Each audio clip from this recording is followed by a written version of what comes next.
Hey guys, welcome back to another video. This is kind of way different to my usual stuff because it's not really art related, but it is related to what I do, so I'm kind of sticking it up.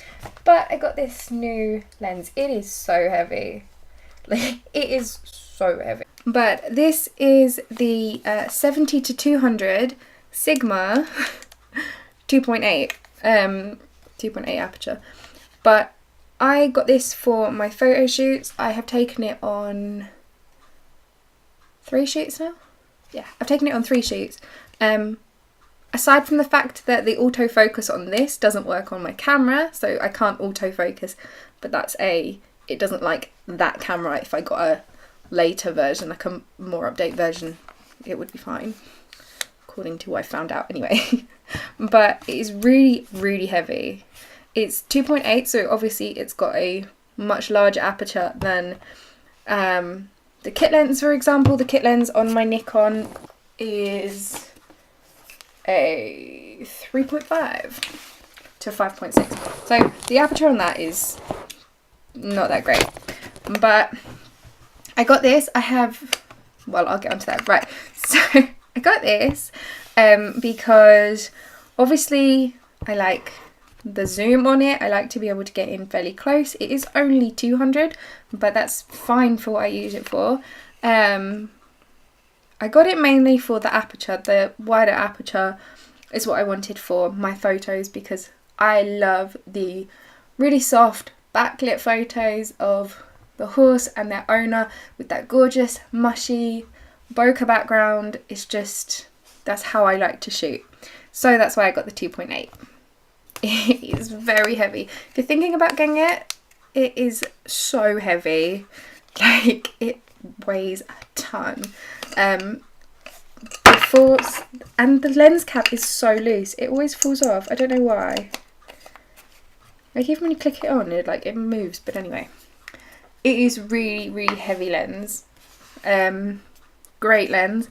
I love it, and I don't think I will ever be without it in my bag now. The pictures come out nice and sharp.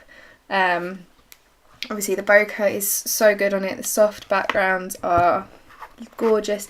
It is heavy, but I'm finding that with this one, I'm not really using anything else. So having just this in my bag rather than this and a bunch of other lenses is kind of about the same weight. So that's that. Obviously I carry my kit lens.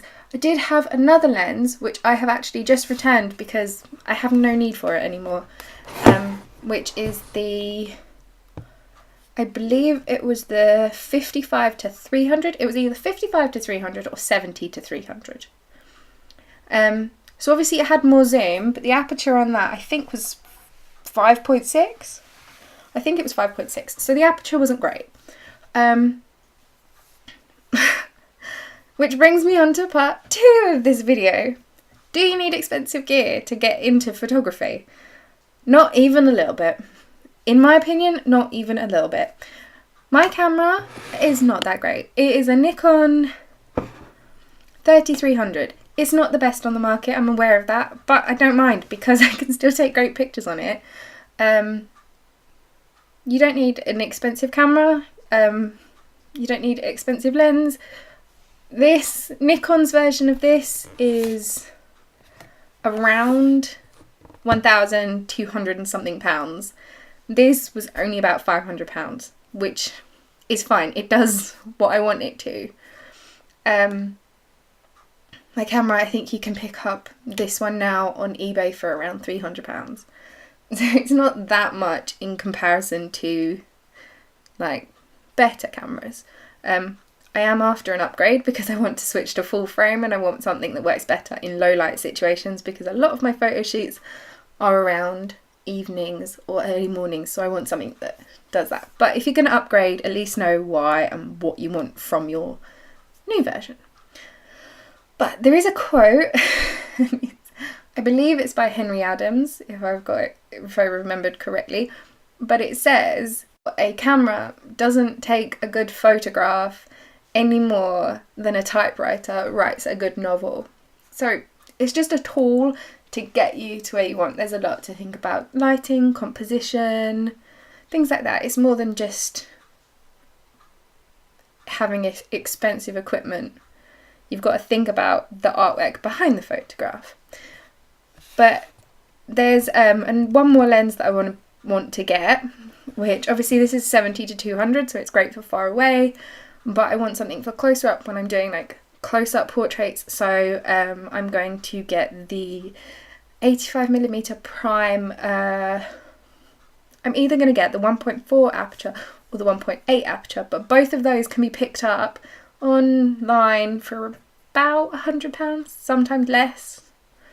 So it's not about expensive equipment, it's sort of about what you want from it. But as I said, I did have another lens, but I've just returned it because I have no need for it. So I don't need lots of expensive stuff. I'm getting the kind of pictures I want from this. I will post up some examples of what I've done. So for example, this picture was taken with the 70 to 300. It's nice and close up, it's nice and crisp. The focus is in the wrong point, but that was my fault. But the boat and the background's nice and blurred. So it is a really gorgeous picture, but that was on the 70 to 300, which I got for under £100. So that wasn't expensive. This one was taken on my kit lens, which is the 18 to 55 by Nikon. It's just the standard one that comes with the camera. Nice picture, little bit grainy because it was dark and she was just fresh and just generally a bit fidgety, so that was that.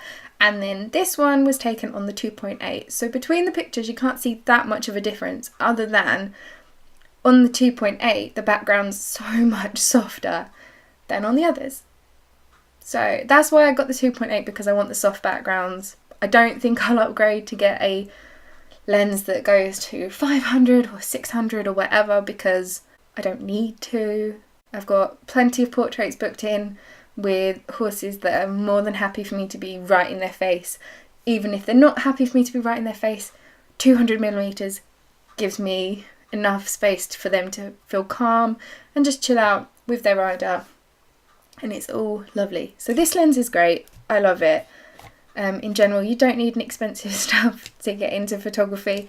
If you've got a smartphone, you can take pictures, obviously, so you can work on working out the artwork behind the pictures, taking things where you've thought about composition and lighting and stuff like that you can do on your phone. Obviously, if you want to get into an SLR or more of a camera, then you have a bit more control over settings like ISO, white balance, metering and all that stuff. But in general, you don't need anything overly expensive to get into photography. I mean, the early Nikons like the D60 and I think the D40, you can do all of that on them and you can pick them up super cheap. So you can, obviously more expensive camera bodies will have better sensors and sort of more reactive and faster shutter speeds and things like that, but they are more expensive. So if you want something just to get into it and try and practice, you can pick up a cheap SLR online. My new camera, I have a stack of portraits next to me and a stack of Christmas cards that I need to pack, so I'm going to get off now and pack them. If you've got any questions, comment down below. I'll leave a link in the description to my kit and whatnot. There is another video where I go through all of my kit bag. It's that lens in there that's gone back, the 70 or the 300 one, because I just don't use it anymore.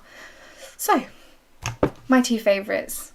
I probably, to be honest, I won't even take this to shoots anymore, this kit lens. I will just take this, and then the 80 to 55 if I want super close-up portraits.